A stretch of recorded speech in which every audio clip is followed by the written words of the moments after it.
स्वागत है आपका तर्क आईएएस स्पेशल में। मेरा नाम आशीष और आज हम बात करेंगे time management for UPSC prelims 2025 के बारे में। ठीक है, तो जैसे कि आप जानते हो यूपीएससी प्रीलिम्स का मई में एग्जाम तय हो गया और होने तो वाला ही है, ये तो आपको पता ही है। अब कैसे आप अपने एक टाइम को एफिशिएंटली यूटिलाइज कर पाए। 14 घंटा पढ़ना है, 12 घंटा पढ़ना है, 8 घंटा पढ़ना है, आप उसको मैं बताऊंगा अच्छे से। मैं क्या करता था इसके बारे में भी आपको अच्छे से बताऊंगा। और दूसरी बात है कि हम लास्ट में आपके लिए ग्राफ प्रेजेंट कर रहे हैं जिसमें आपको ये डिटेल में बताया जाएगा कि कैसे आपका टाइम यूटिलाइज होगा और आपको कैसे करना है। और उसके बाद हमारी तरफ से कुछ अनाउंसमेंट है। इस अनाउंसमेंट में हम अपने एक बैच के बारे में भी इंट्रोड्यूस करेंगे और उसके बारे में आपको डिटेल में बताऊंगे कि ये पूरा बैच फ्री में है और आपको क्या उसमें इनिशिएटिव मिल रहा है वो आपको बहुत जल्दी पता चलेगा। तो चलिए दोस्तों, सबसे पहला हम बात करते हैं कि how many hours should you study. ठीक है, कितने घंटे आपको पढ़ना सबसे ज्यादा जरूरी है। तो कोई फर्क नहीं पड़ता आप कितने घंटे पढ़िए। मैं जो करता था मैं वही बताता हूँ क्योंकि मुझे हर बार प्री निकालने में जो मदद मिला है कि मैं हमेशा टारगेट बेस पे स्टडी करता था।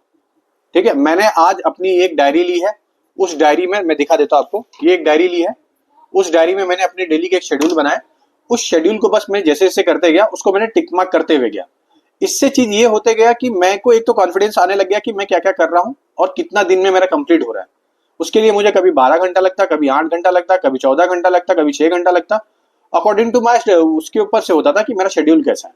तो आपको भी सेम चीज ऐसी एक डायरी ले लेनी है। बस इस डायरी में आप डेली का अपना शेड्यूल बनाइए और उसको आप करिए। जैसा कि आप देख सकते हैं कि मैंने यहाँ पे कैसे एक साइन मारते हुए गया, समझे। तो आपको इसी तरीके से अपनी एक डायरी को पूरा फॉलो करते हुए एक शेड्यूल में जाना है। दूसरा है कि balance static subject, current affairs and revision को। देखिए, करंट अफेयर भी एक सबसे बड़ा की रोल करता है, स्टैटिक भी करता है और रिवीजन भी करता है। मगर आप सबको कैसे मैनेज करोगे। फॉर एग्जांपल के लिए आज सुबह उठ के आपने पॉलिटी उठाई हाथ में, उस पॉलिटी के करंट अफेयर के साथ में हमारा एक वीडियो भी अवेलेबल है, आपको दिख जाएगा पॉलिटी के ऊपर। आप जाके उसके अंदर देखिए कैसे स्टैटिक सब्जेक्ट को भी कनेक्ट किया गया विद करंट अफेयर के साथ। आप उसको मैच करके फिर आगे बढ़िए।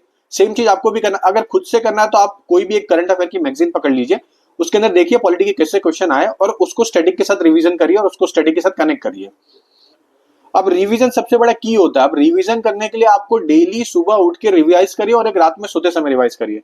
और जो नाइट है, जितने भी लोग रात में पढ़ते हैं तो वो अपने हिसाब से अकॉर्डिंग करें। जैसे कि मैं मॉर्निंग में पढ़ता, तो मैं मॉर्निंग के हिसाब से इसलिए बता पा रहा हूँ क्योंकि मैं मॉर्निंग में 4:30 से 5 बजे उठ के मैं उसको अच्छे से स्टडी कर लेता था और 2 से ढाई घंटा मेरे को आराम से याद करने में चला था। मैं अच्छे से रट्टा मार लेता, फिर लास्ट में जाके उसको और रात में सोते समय उसको फिर से और एक बार देख के सो जाता था। इससे बेनिफिट ये रहता कि आपका स्टैटिक में एक पकड़ अच्छी मिल जाती है। वरना तो भाई मजे के लिए जो करना है आपको वो कर लीजिए, कोई रोकेगा नहीं। देखिए, ये ग्राफ के थ्रू पे मैं यही समझाऊंगा आपको। एक होता है ये एफिशिएंटली जो बता रहा है आपको ये वाला, दूसरा होता है आपका ये एक्सिस। इसमें क्या बता रहा है, ये आपका बता रहा है टाइम ड्यूरेशन। ठीक है, आपका टाइम ड्यूरेशन क्या होगा। अब ये आप सपोज उठते हैं सुबह मॉर्निंग में 6 टू आफ्टरनून में आप 12:30 तक अपना खाना खाते हो। ठीक है, तो अब इसके बीच में आपको टाइम मिल रहा है लगभग 6.5 घंटे का मिल रहा है। इस 6.5 घंटे में 1 आवर्स आप अपने लिए निकाल दीजिए, जहां पे आप नहाओगे, नाश्ता करोगे, ब्रेकफास्ट करोगे, अदर चीज एक्टिविटी करोगे, उसको निकाल दीजिए। ठीक है, तो 5.5 आवर्स मिल रहा है। मैं स्टिल 5 आवर्स ले रहा हूँ। इस 5 आवर्स में आपको क्या करना है, इसमें से 2 आवर्स आपको रिविजन करना है, 3 आवर्स आपका स्टैटिक होगा। That's it. ये आपको 3 आवर्स जो स्टैटिक होगा वो आपको वो सब्जेक्ट को कवर करना है अभी जो आपका सब्जेक्ट वीक होगा। ठीक है, जो स्ट्रांग है उसके लिए हम बहुत जल्दी एक वीडियो बनाएंगे जिसमें आपको बताएंगे कैसे एक वीक एरिया और एक स्ट्रांग एरिया को कैसे फोकस किया जाएगा। ठीक है, तो अब 3 आवर्स आपको मॉर्निंग में सबसे पहले ये कर लेना। उसके लिए सिर्फ आपका एक एफर्ट चाहिए मुझे कि आपकी जो प्रॉब्लम होगा आप कमेंट करके बताइए और आप जो टाइम मैनेजमेंट फॉलो कर रहे हो आप उसका कमेंट करके बताइए, तो मैं और एफिशिएंटली आपके लिए बना सकता हूं। समझे। दूसरा है आफ्टरनून का टाइम। आफ्टरनून के टाइम पे जैसे कि मैंने सेट को कैसे हैंडल करना वो मैंने बताया था। दूसरा है कि आफ्टरनून में मैं यूजुअली क्या करता हूँ कि द हिंदू पढ़ लेता हूँ। इससे मेरा टाइम एफिशिएंट हो जाता है और मुझे नींद भी नहीं आती क्योंकि आफ्टरनून का जो टाइम होता है वो नींद वाला होता है। तो या तो आप क्या करिए, जैसे खाना खा के आते हैं हाफ एन आवर्स का या 15 से 20 मिनट का नैप लेना। सो मत जाना, 1-1.5 घंटा सो गए फिर कोई मतलब नहीं है। नैप लेना, नैप का मतलब होता है 15-20 या ज्यादा 25 मिनट। अगर सो गए तो फिर दिमाग वैसे भी कमजोर है, वैसे भी टाइम आ रहा है, दिन ब दिन टेंशन एक्यूमुलेट होते चले जाएगा। दूसरा आता है इवनिंग का टाइम।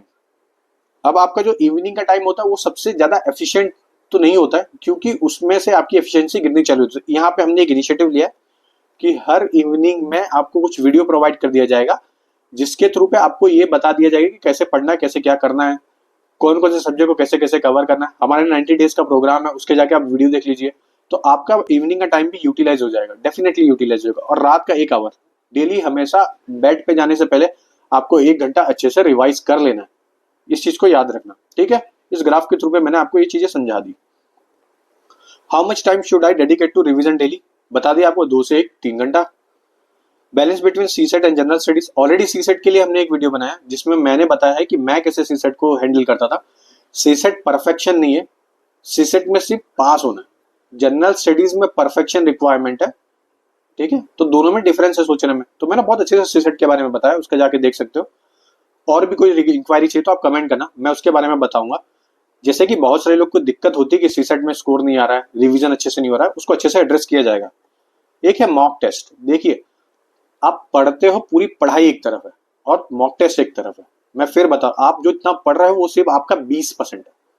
मॉक टेस्ट जो दोगे वो आपका 80 नहीं 60% है, ठीक है। और रिमेनिंग जितने भी आपके बचेंगे, इस 20 को भी एफिशिएंट तभी बनाओगे जब आप अपना 20% और रिवीजन में दोगे। तो रिवीजन और मॉक टेस्ट की होता है इस प्रीलिम्स को निकालने के लिए। तो मॉक टेस्ट के लिए सबसे ज्यादा आप किस पे फोकस करिए, मार्केट में जाइए, टेस्ट लेके आइए और डेली देने का ट्राई करिए। एटलीस्ट वीक में 3 से 4 टेस्ट तो दीजिए। संडे को पूरा अपने एक शेड्यूल के हिसाब से बैठ के दीजिए, क्योंकि आपका एग्जाम संडे को ही होता है, ठीक है। तो मॉक टेस्ट पूरा मैनेज करिए और उसको अच्छे से टेस्ट दीजिए और उस टेस्ट को एनालाइज करिए, ठीक है। एनालिसिस सबसे ज्यादा जरूरी है। एनालिसिस अगर नहीं होगी तो फिर आपकी गलती हो जाएगी इसमें।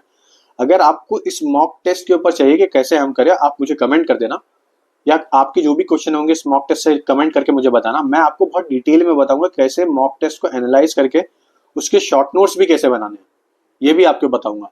देखिए, अब मैं क्या करता था कि मैं यूजुअली डेली एक टारगेट बनाता था। उस टारगेट को कैसे करता था, जैसे कि आपके सामने दिख रहा है, इस टारगेट को मैं यहाँ पे ऐसे लिख देता था, जितनी भी चीजें होती थी। उस टारगेट को लिखने के बाद और उस टारगेट को मैं जैसे जैसे अचीव करता था उसके ऊपर साइन करते जाता था। और मैं हमेशा एक टेस्ट को करता था, कभी पीवाईक्यू को अटेम्प्ट करता था, कभी टेस्ट को ही लेके आया मार्केट से, उसको अटेम्प्ट किया। तो जिसके थ्रू पे मेरी एफिशिएंसी काफी इंक्रीज हो गई थी। तो एफिशिएंसी इंक्रीज करने के लिए बहुत जरूरी होता है। क्यों जरूरी होता है? क्योंकि मुझे कभी भी 120 के नीचे आया नहीं है यूपीएससी प्री में। इसका रीजन सिर्फ और सिर्फ हमारे टेस्ट सीरीज होता है। आप मार्केट से टेस्ट सीरीज लेके आइए, अपने गलती को पहचानिए, उस लूप होल को भरते हुए जाइए, आगे चलिए। अब जो सीनियर्स प्लेयर है जिनका 1-2 अटेम्प्ट के ऊपर हो गया है, ठीक है, वो पढ़ने के ऊपर से ज्यादा टेस्ट दीजिए। टेस्ट देने के बाद अपने लूप होल को पहचानिए, उस लूप होल को भरिए, फिर आगे बढ़िए।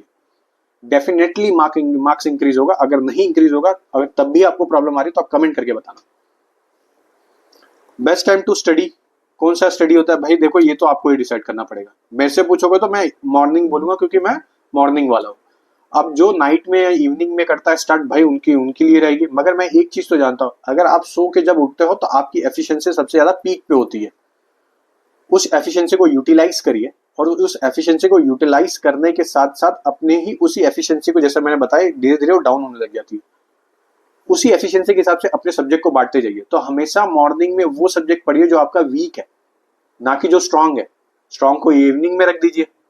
और ओवर टाइम के बाद मैं खुद बताऊंगा आपको कब वो जो स्ट्रांग सब्जेक्ट है वो आपको मॉर्निंग में लेके आना है। समझ गए? अब वर्किंग प्रोफेशनल के लिए, उनके लिए टाइम सबसे कम होती है, उनकी एफिशिएंसी सबसे ज्यादा होती है। और जिनके पास टाइम बहुत है उनके पास टाइम सबसे ज्यादा होता है, एफिशिएंसी सबसे कम होती है। तो वर्किंग प्रोफेशनल के लिए मैं सिर्फ इतना ही बोलूंगा कि वो सबसे ज्यादा अपने नोट्स पे भरोसा करें। उनके नोट्स जितने कॉम्प्लिकेटेड ना हो, जितने इजीली अवेलेबल हो, और जितने इजीली उसको डिकोड कर पाए, वो सबसे ज्यादा जरूरी होता है। तो वो अपने नोट्स के ऊपर डिपेंड रहे। अगर नोट्स नहीं बनाए तो बनाते रहिए, अभी भी कोई टाइम नहीं बीत गया है। तो इस हिसाब से नोट्स बनाइए कि मैं लास्ट के 10 दिन पहले कैसे रिवाइज करूंगा। इस चीज को दिमाग में रखते हुए नोट्स बनाओगे तो बन जाएगा, वरना एक गाथा लिख के आओगे और उस गाथे में मालूम नहीं तुमको ही नहीं पता चलेगा, ना मेरे को पता चलेगा कि क्या लिख दिया। तब भी दिक्कत आ रही तो मुझे कमेंट करना, मैं बता दूंगा आपको, ठीक है। अब दोस्तों, जिनको यहाँ तक सुनना था सुन लिया तो जा सकते हैं। अब जिनको आगे सुनना कि फोकट में क्या मिल रहा है वो सुनिए। देखिए, जो फ्री में हम अपनी तरफ से प्रोवाइड कर रहे हैं वो है हमारा विजय बैच। इस विजय बैच में हमने सब चीज फ्री में रखा है। डेली आपको 90 डेज के हिसाब से टारगेट मिल रहा है। टारगेट मेरे कहने का मतलब है डेली आपको कुछ वीडियोस मिल रहा है। उस वीडियोस में हम एक कॉन्सेप्ट को पकड़ के अच्छे से एक्सप्लेन किए। जैसे कि मेरा ही खुद का इकोनॉमिक्स का एक अच्छे से एक्सप्लेन किया हुआ वीडियो आप जाके देख सकते हो। मेरा इकोनॉमिक एज ऑप्शनल भी रहा है, जिसकी वजह से मैं काफी डिटेल में अच्छे से बताया। शायद से ही किसी ने यूट्यूब पे भी इतना अच्छे से बताया होगा, ना तो बाकी सब तो बकैती कर रहे हैं, आप जानते ही हैं। तो विजय बैच में आपको ये दिया है। दूसरी चीज है कि आप हमारे टेलीग्राम पर डेली मॉर्निंग में आपको 5 क्वेश्चन करंट और स्टैटिक से कनेक्ट करके मिल रहा है। और दूसरा है कि इवनिंग में आपको 6:30 बजे के आसपास आपको डेली पीवाईक्यू को रिवाइज करके मिलेगा, डेफिनेटली मिलेगा। बस इसके लिए आप हमारे चैनल को लाइक कर देना, सब्सक्राइब कर देना और शेयर कर देना अपने दोस्तों के बीच में। इसके अलावा अगर आपको कोई भी कमेंट चाहिए या कुछ शिकायत होगी तो आप कमेंट करके मुझे जरूर बताना, हम जरूर इसको एड्रेस करेंगे। विद इन 24 आवर्स के अंदर हमारी तरफ से ये कमिटमेंट है कि आपके सोल्यूशन को एड्रेस कर दिया जाएगा। ठीक है दोस्तों, चलिए जय हिंद दोस्तों।